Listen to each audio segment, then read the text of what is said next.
अस्सलाम वालेकुम, welcome back to my YouTube channel and other vlog. So मैं अभी जा रही हूँ कॉलेज और उम्मीद करती हूँ आप सब भी ठीक होंगे। अल्हम्दुलिल्लाह हम सब भी ठीक है। तो आप भी देख रहे होंगे सुबह ही सुबह भाई कहाँ जा रही हूँ, इतना तैयार श्यार हो गए। तैयार श्यार तो नहीं, बस मुझे जाना था कॉलेज और थोड़े से डॉक्यूमेंट्स का इशू था, वो क्लियर करना है। तो अभी मैं जा रही हूँ कॉलेज और सुबह मैं जल्दी उठ गई थी भाई, क्योंकि जल्दी उठ के फिर घर के काम भी थे थोड़े बहुत, वो सब समेटे। और अब मैं निकलने वाली हूँ कॉलेज और वहाँ जाके आपसे मुलाकात करते हैं। जी हाँ, तो फाइनली हम पहुँच चुके हैं अपने कॉलेज और अभी हमें रूम नंबर 14 में भेजा है ताकि हम वहाँ जाके वेट कर सकें। सो वेट करना पड़ेगा। मैं और मेरी फ्रेंड यहाँ बैठे हुए थे और ये मेरी बेस्ट फ्रेंड है। मेरी बहुत कम फ्रेंड हैं, आई थिंक 3 से 4 फ्रेंड होंगी, तो ये उनमें से एक है। तो अभी मैं इसके बारे में सिर्फ यही डिस्कस कर रही थी कि यार अभी तक इतना लंबा टाइम हो गया है, अभी तक हमें बुलाया क्यों नहीं है। तो कह रही यार लगता है इनका दिल नहीं कर रहा हमें बुलाने का। तो वो कह रही कॉल करके पूछती हूँ मैं सर से कि हमें क्यों नहीं बुला रहे। सो फाइनली मेरी फ्रेंड का नंबर आ गया और वो सामने खड़ी हुई थी और वो अपनी डेट शीट ले रही थी और मैं लेके बैठ चुकी थी और अपनी फ़ाइल्स के साथ। तो सर जो थे पता नहीं क्या हुआ, उठ के बाहर चले गए और मैं यहाँ बैठी हुई थी कि जल्दी से इससे मिल जाए, लेकिन सर तो आने का नाम ही नहीं ले रहे थे और मैं बस यहाँ पे इंतज़ार कर रही थी। मुझे गुस्सा भी आ रहा था, लेकिन फिर क्या करूँ, दोस्त साथ है, उसके साथ ही जाना है तो वह वेट करना पड़ेगा। सो अभी इसका जो है डेट शीट का कोई इशू आ गया था, तो वो बस वही क्लियर कर रही थी और मैं यहाँ बैठी हुई पागलों की तरह।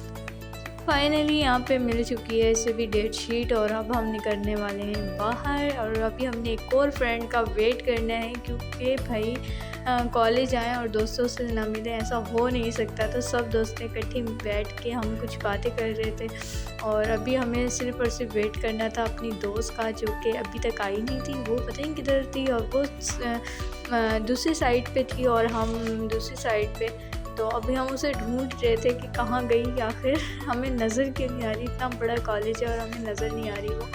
सो हम बार बार उसे कॉल कर रहे थे कि भाई बता दो ताकि हम आ जाएं तुम्हारे पास। सो अभी हम जाएंगे बाहर, बैठेंगे और उसका वेट करेंगे।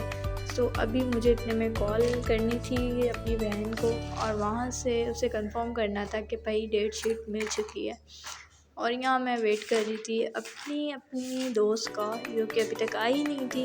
और सामने मेरी फ्रेंड्स जो थी वो डिस्कशन कर रही थी अपने पेपर्स के बारे में कि क्या करना है, कहाँ बोर्ड पड़ा है, सब बस यही होता रहता है। सो अब हम निकल रहे हैं बाहर, सब दोस्तों से मीटअप हो गया था, अब हम जा रहे हैं। जी, तो मुझे एक और काम था, मैट्रिक बोर्ड ऑफिस जाना था, वहाँ से थोड़े से डॉक्यूमेंट्स थे वो कलेक्ट करने थे। सो अभी हम जा रहे हैं वहाँ वॉक करते हुए। काफ़ी टाइम हो चुका था और हम बस वार हो रहे थे। इसके बाद मैं आ गई घर और घर आके फिर मैं रेस्ट कर रही थी। तो रात हो रही थी, रात के बजे थे 12 और भाई और आप ही आ गए थे घर पे, क्योंकि आज उनकी 1 मंथ एनिवर्सरी थी, वेडिंग एनिवर्सरी। सो अभी वो सेलिब्रेट कर रहे थे और इतना मज़ा आ रहा था कि जिसके आदमी, क्योंकि हमें तो पता ही नहीं था और भाई अचानक से आए तो मैंने सोचा कि उन्हें विश कर दिया जाए। तो आप भी अगर आप मेरा व्लॉग देख रही हैं तो हैप्पी एनिवर्सरी, सदा खुश रहें, आबाद रहें और ऐसी हंसती मुस्कुराती रहें। सो आप लोग भी प्लीज़ मेरी बहन के लिए दुआ कीजिएगा। तो यहाँ पे हम सब बैठे हुए हैं और सेलिब्रेट कर रहे हैं हैप्पी एनिवर्सरी उनकी 1 मंथ की। सो अल्लाह पाक इन्हें खुश रखे, आबाद रखे और ऐसे हंसता मुस्कुराता रखे और नज़र बद से बचाए, आमीन सुमा आमीन। So I hope you enjoy this my vlog. मिलते हैं नेक्स्ट व्लॉग में, जब तक के लिए अल्लाह हाफिज़। और हाँ, याद है ना, मेरे चैनल को लाइक कमेंट शेयर सब्सक्राइब करना नहीं भूलना। तो जब तक के लिए अल्लाह हाफिज़।